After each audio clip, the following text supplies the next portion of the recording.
네, 안녕하세요. 이번 시간에 펄어비스에 대한 이야기 해드릴 건데요. 제가 월요일에 시장이 한번 꽝 하고 떨어질 것에 대한 공포의심이 있잖아요. 이거에 대해서 다음 주 일정이라든지 이런 것들을 꼭 전달을 하고 싶은데 우리 구독자 여러분들이 펄어비스만 보고 있어서 펄어비스로 낚시 한번 했습니다. 그게 미안해서 펄어비스에 대한 영상 바로 한번 찍어드리도록 할게요. 그리고 월요일 시장이 좀 크게 안 좋을 거라는 건 다들 아시잖아요. 야간 선물이 이렇게 박살났으니까 반도체 중심으로 아마 거품론이 불어줄 거고요. 다음 주는 한 주 내내 좀 악재 속에서 살아가야 될 것 같아요. 그런 와중에 어떻게 대응을 해야 되는지에 대한 부분들을 쭉 말씀을 드렸기 때문에 꼭 필요하지 않았나 라는 생각을 가지고 있습니다. 이번 시간에는 펄어비스만 이야기해 드릴 테니까 이번 시간은 낚인 거 아닙니다. 그리고 펄어비스만 지금 이야기하기에는 시장 전반적으로 여기저기서 터져나가는 것들이 많기 때문에 굉장히 이번에 리스크 관리만 잘 하면 굉장히 좋은 상황이 발생을 할 것 같아요. 그래서 기회가 될 때 여러분들 펄어비스 이외에 다른 종목들로 멘징할 수 있는 것들이 충분히 나오고 있으니까요. 일단 이번 주는 인버스 정도로 보고 계시다가 다음 주부터 빵빵 터져나갈 때 그때 함께 탈출해 보도록 하죠. 그렇다고 펄어비스가 안 좋고 뭐 뛸 가능성이 없다 이건 아니에요. 이번 영상을 보시면 또 여러분들의 안정제 역할을 충분히 해줄 수 있을 거라고 생각을 합니다. 솔직히 여러분들 발목 껴갖고 못 나가시는 분들이 태반일 거고 앞으로 악조건이 시장이 안 좋아갖고 뭐 엄청나게 떨어진다고 해도 버티실 분들만 남았을 거라고 생각해요. 계속 버텨 나가실 분들은 저희 채팅방에다가 펄어비스라고 적어 보내주세요. 여러분들이 버티겠다라는 사람들이 많다면 저도 펄어비스에 대한 영상을 계속해서 찍어 드리도록 하겠습니다. 지금 저는 이 위기를 기회로 보고 있거든요. 원래 그런 거 있잖아요. 난세 속에서 영웅이 나타나는 거 아닙니까? 지금 시장이 굉장히 어지러운 상황이 발생을 하고 있고 이런 상황 속에서 저는 이 난세 속에서 제가 좀 돋보일 가능성이 높다라고 생각을 하고 있어요. 그래서 시장을 최대한 객관적이고 팩트로 데이터적으로 읽어드리도록 할 테니까 우리 채널 구독과 좋아요 눌러주시면 앞으로 여러분들 실력 향상에 굉장히 도움이 많이 될 거다라는 것을 좀 말씀을 드리도록 하겠습니다. 펄어비스가는 제가 예상을 한번 해볼까요? 일단 흐름을 봐야 되는데 펄어비스는 악재고 나발이고 간에 지금 버텨주는 뼈다구가 없어요. 그 전에는 수급 관리를 했었거든요. 외국인이 수급 관리를 했었었는데 5월 13일 이후부터 실적 발표 이후부터 외국인의 모습을 보면 그냥 걸어놓고 밑에서 개미들 물량만 받아먹는 수준으로 가고 있거든요. 근데 펄어비스가 좋은 기업이라는 건 다들 알고 있죠. 그러니까 한 번은 강하게 쳐줄 거라고 생각합니다. 아주 강력한 상승세가 나와줄 거라고 생각해요. 근데 그 시기가 문제겠죠. 시기는 2분기 실적 발표 이전으로 생각을 하고 있어요. 다만 지금 말씀드리는 게 메인이 뭐냐면 지금 이 주가를 관리해 줄 만한 외국인이 지금 의지를 별로 보여주지 않고 있다. 그래서 저는 외부 개입이 필요하고 이번에 IR을 통해서 외부에서 기관 자금이 좀 강하게 들어와 주면 좋지 않겠느냐를 이야기를 해주고 있는데 일단 봐야죠. IR의 성과가 나타나는지 그리고 그들이 들어와서 이 펄어비스 주가에 뼈대를 세워줄 수 있는지 그것만 좀 확정이 된다면 이 녀석의 추가적인 하락세는 멈추고 주식이 다시 반등세가 나와줄 수 있을 것으로 보여요. 그러면 기회를 봐야 되는데 기회를 어떤 것으로 봐야 될 것 같냐면 환율을 저는 기회로 좀 볼 수 있을 것 같습니다. 지금 환율이 1560원을 뚫었거든요. 뉴스 찾아보면 아시겠지만 IMF 이후에 최고입니다. 그래서 우리나라 시장이 굉장히 어려울 수 있다라는 것을 이야기하지만 이게 오히려 펄어비스에는 기회가 될 수 있어요. 왜냐하면 펄어비스의 매출은 어디서 나옵니까? 지금 북미 매출이잖아요. 북미 매출이기 때문에 펄어비스 달러가 겁나 많이 들어올 거고 이 달러로 인해서 수익이 겁나 많이 생길 겁니다. 지금 매출이 어느 정도 확정이 되어 있는 모습이 나타나고 있지만 이거 한번 보도록 할까요? 25년도입니다. 25년도 8월 20일에 나왔던 뉴스예요. 이때는 붉은 사막이 있기 전이죠. 오로지 검은 사막 하나에 기대서 가던 상황이었거든요. 우리가 여기에서 중요하게 볼 필요 있는 게 뭐냐면 이겁니다. 10일 금감원 전자공시 시스템에 따르면 펄어비스는 달러 환율이 상승할 경우 총 포괄 손익 세전이 8억 원의 증가를 추산한다라고 이야기했습니다. 환율 상승하면 얘 138억 벌어요. 그러니까 이건 굉장히 긍정적으로 볼 수 있는 건데 굉장히 안 좋은 조건으로 생각을 하면 얘네는 환율 관리를 전혀 안 한다라는 겁니다. 보통 이렇게 수출 기업들은 환해지라는 걸 하거든요. 그 환율이 오르던 떨어지던 거기에 맞춰서 대응을 할 수 있게끔 만들어놔요. 환해지라는 걸 하면서 안정적인 수익을 가져가는 녀석들인데 5년 8월 뉴스를 보면 환율이 올라갈수록 얘네들이 돈을 많이 번다라고 지금 이야기를 하고 있잖아요. 미국 등 해외 매출이 높은 만큼 수익선도 환율 변동에 따라 민감할 수밖에 없는 구조이다. 이거는 이제 환해지를 해야 되거든. 근데 안 했단 얘기지.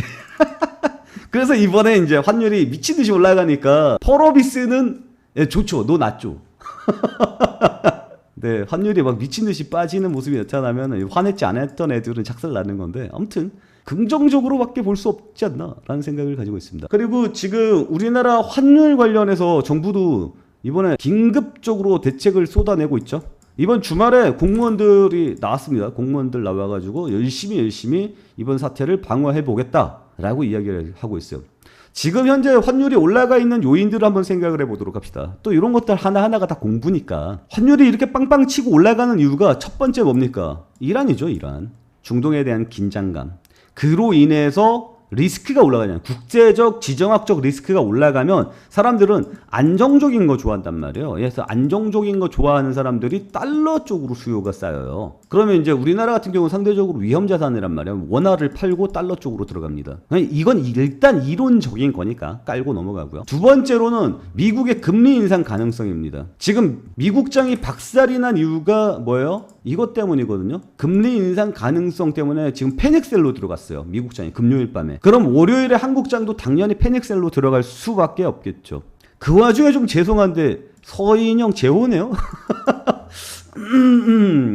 아무튼 지금 아무튼 시장 상황이 참 무거운데 제가 낄낄대고 웃어서 죄송합니다. 지금 시장을 누르고 있는 공포는 누가 봐도 이자율 상승에 대한 공포고요. 제가 전 영상에서도 말씀을 드렸는데 이자율을 결정하는 데 있어서 굉장히 중요한 단서가 될 수 있는 게 이겁니다. CPI 발표가 미국 CPI입니다. 미국 CPI 발표가 한국 시간으로는 10일 오전 9시 30분에 발표됩니다. 그러니까 소비자 물가 지수가 높을수록 이자를 올릴 수밖에 없어요. 그래서 이번에 FOMC에서 이자율을 올릴 건가 말 건가를 결정하기 위한 단서를 찾거든요. 그리고 참고로 FOMC 회의는 6월 18일 새벽 3시 30분에 일어납니다. 그러니까 이 전까지는 뭐예요? 이자율을 올릴 거라는 거에 대한 공포감이 계속해서 시장을 지배할 거기 때문에 시장을 누를 겁니다. 그러면 미국이 이자율을 올리잖아요? 이거에 대한 기대감이 있는 거잖아요. 그러면 한국보다 지금 미국 이자율이 높죠? 그러면 한국에 있는 돈들이 미국으로 빨려 들어간다고요. 그래서 환율이 미친 듯이 뛰는 거라고요. 이해가요? 이걸 우리는 흔히들 강달러라고 부르죠. 지금 강달러 상황으로 들어가고 있는 겁니다. 근데 이건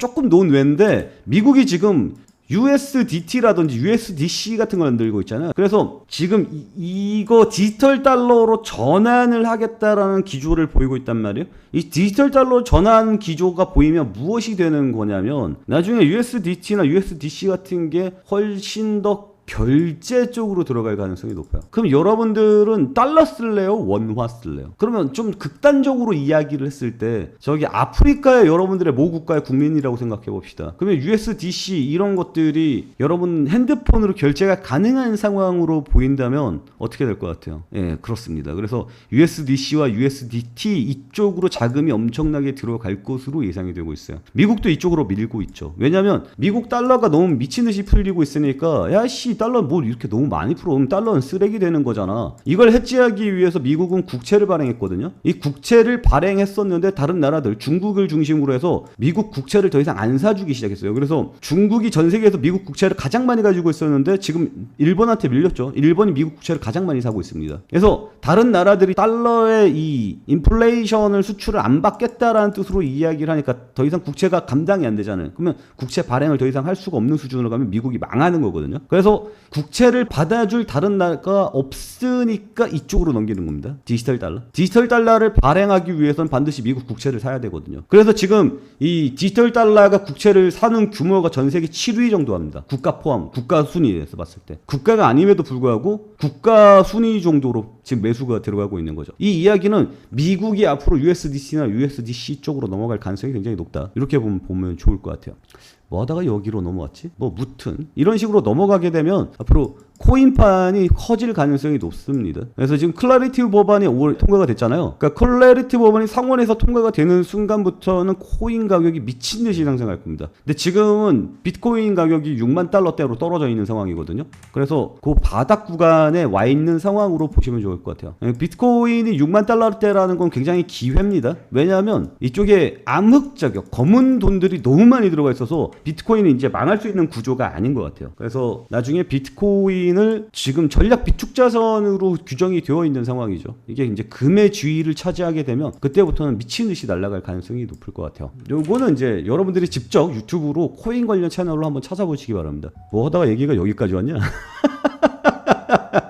무튼 미국의 FOMC 회의가 6월 18일에 열리니까 그때까지는 시장에 조금 암흑기로 들어갈 가능성이 높다는 거. 암흑기로 들어갈 때 오히려 환율 쪽으로 성과를 보이는 녀석 쪽으로 이렇게 자금이 이동될 가능성이 있어요. 그렇다면 펄어비스의 주가가 재가치 평가를 받을 가능성이 있습니다. 그리고 오늘 뉴스가 하나 나왔죠. 이런 뉴스가 하나 나왔어요. 뭐 그렇게 영향력 있는 그 잡지에서 나온 것도 아니고요. 영향력 있는 사람이 글을 쓴 것도 아닙니다. 하지만 펄어비스의 주가 전망이라는 내용에 대해서 이야기가 나왔고, 그동안 펄어비스의 주가가 굉장히 눌릴 수밖에 없었던 게 한 번 팔아먹고 마는 거 아니냐. PC게임이라는 건 재부가 가치 상승세가 계속해서 나오는 게 아니지 않느냐. 그러니 이번에 팔아먹고 다음에 도깨비 나올 때까지 뭐로 돈을 벌어 먹을 거냐. 그게 대책이 없지 않느냐. 이야기가 계속해서 나왔었던 부분이잖아요. 근데 지금 현재 상황으로는 이렇습니다. 해외 매출이 겁나 높은 상황이고 환율이 겁나 높은 상황입니다. 그러니까 이걸로 한 번 더 털어 먹을 수 있는 것 같고요. 그리고 지금 500만 장까지 팔렸는데 그 다음에 600만 장 발표를 안 하고 있어요. 분명히 팔았을 겁니다. 600만 장을. 근데 그 발표를 안 하고 있다라는 것도 좀 일단 생각을 해봐야 돼요. 어쨌거나 2분기 실적은 뭐 또 당연히 긍정적으로 나올 수밖에 없습니다. 환율이랑 이런 것들 평가면. 그리고 제일 우려가 됐었던 부분들이 공백 기간을 이야기하는 거잖아요. 이 공백 기간도 최근에 개발자 노트를 발표를 했죠. 9월까지 이어질 대규모 업데이트. 그러니까 대규모 업데이트를 하고 있는데 지금 붉은 사막은 할인 디스카운트를 안 하고 있잖아요. 그리고 그 디스카운트를 안 한 상황에서 계속해서 업데이트를 통해서 판매를 해주고 있다라는 거죠. 판매량이 계속해서 지속될 가능성이 높지 않겠느냐를 평가를 해보는 거고, 그 다음에 순차적으로 DLC, 그러니까 확장팩에 대한 이야기도 공식화했습니다. 그래서 장기적으로 수익이 날 수 있는 기반이 만들어졌는데 이게 아직까지 주가에 반영이 안 되어 있다라는 이야기들을 해주고 있죠. 그리고 최근에 증권가에서도 판매 목표량들을 고쳐잡고 있습니다. 지금 500만 장에서 NH투자 500만 장에서 950만 장으로 상향 조정을 하는 모습이 나타났고요. DS투자증권에서는 목표 주가를 10만 원으로 올려서 900만 장 수준까지 높여 잡았다라는 이야기가 나와주고 있어요. 그리고 최근에 리포트 나온 것들을 보면 5월 13일에 실적 발표 이후에 주가는 다시 반등해 줄 것이다 라는 대량의 리포트가 나왔었거든요. 저와 전망이 똑같았죠. 근데 5월 13일에 뭐 했었어요? 외국인이 공매도로 주가를 확 치고 눌러주면서 주가는 나락으로 갔습니다. 그 이후에 회복이 못 되는 모습이 나타났어요. 그 이후에 리포트는 전혀 나온 게 없습니다. 하지만 5월 27일에 하나의 리포트가 더 나왔죠. 뭐 아웃퍼폼으로 투자 의견은 밝히지 않았지만 여기에서 붉은 사막 IP의 확장성, 그래서 동사 투자 의견의 상향 조정, 신작 추정치 분석 이런 것들로 해서 긍정적으로 이야기를 하고 있는 상황입니다. 이제 목표 주가가 53,000원으로 나와도 감사해야 할 정도까지 주가가 빠졌어요. 주가는 굉장히 저평가 구간으로 들어가 있다라는 것들을 좀 말씀을 드리고 싶습니다. 뭐 어쨌거나 제가 지금 오늘 말씀드리고 싶었던 내용들은 환율에 대한 이야기를 여러분께 말씀을 드리고 싶었던 겁니다. 지금 환율이 너무 고환율로 들어가면서 게임 업종, 특히 달러에 집중적으로 포함이 되어 있는 펄어비스가 재부각 받을 가능성이 있지 않겠느냐. 그리고 과거 사례를 봤을 때 펄어비스는 참 환해질을 참 더럽게 안 하는 회사였구나.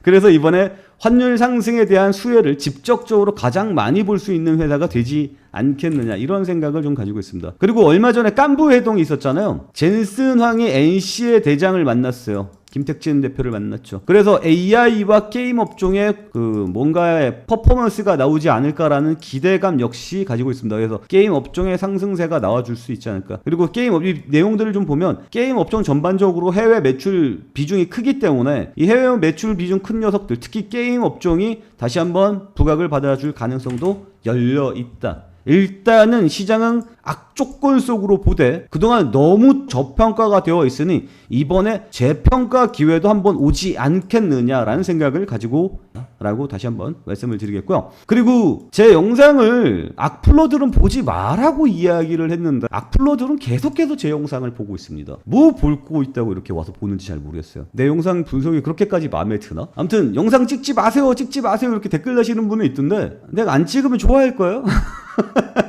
내가 안 찍더라도 어차피 닭 모가지를 붙들어도 해는 뜹니다. 그러니까 제가 영상을 안 찍고 안 찍고는 크게 중요하지 않아요. 그렇지만 저는 여러분들이 펄어비스에 대해서 계속해서 관심을 가지고 있을 것이냐 이 비율이 좀 궁금하긴 합니다. 왜냐면 여러분들이 안 봐주는 거면 제가 굳이 펄어비스 영상을 계속 찍어야 될 필요는 없잖아요. 이미 바닥 구간에 와 있다라고 생각을 해요. 그리고 제가 바닥이라고 이야기했었던 부분보다 훨씬 더 많이 밀려있는 상황입니다. 완전 지하로 뚫고 들어가 있죠. 근데 펄어비스가 곧 망할 주식은 절대 아니잖아요. 그리고 호재보다 아까 훨씬 더 많은 주식이고 저는 악재가 안 보인다라고 말씀드렸는데 거기에 대해서도 반박하시는 분들이 있더라고요. 뭐 생각은 다 다른 거니까요. 그래서 저는 여러분들이 진짜 펄어비스에 많은 관심이 있는지가 궁금합니다. 그래서 펄어비스에 나는 계속해서 관심 가지고 갈 거고 펄어비스 영상 계속 찍어주길 바란다 라고 생각하시는 분들은 저희 채팅방으로 꼭 들어와 주시기 바랍니다. 여러분들의 선호도에 따라서 제가 앞으로 영상을 계속 찍을지 말지가 결정이 될 것 같아요. 자, 오늘 내용은 여기서 마치도록 하겠습니다. 오늘도 시청해 주셔서 감사합니다.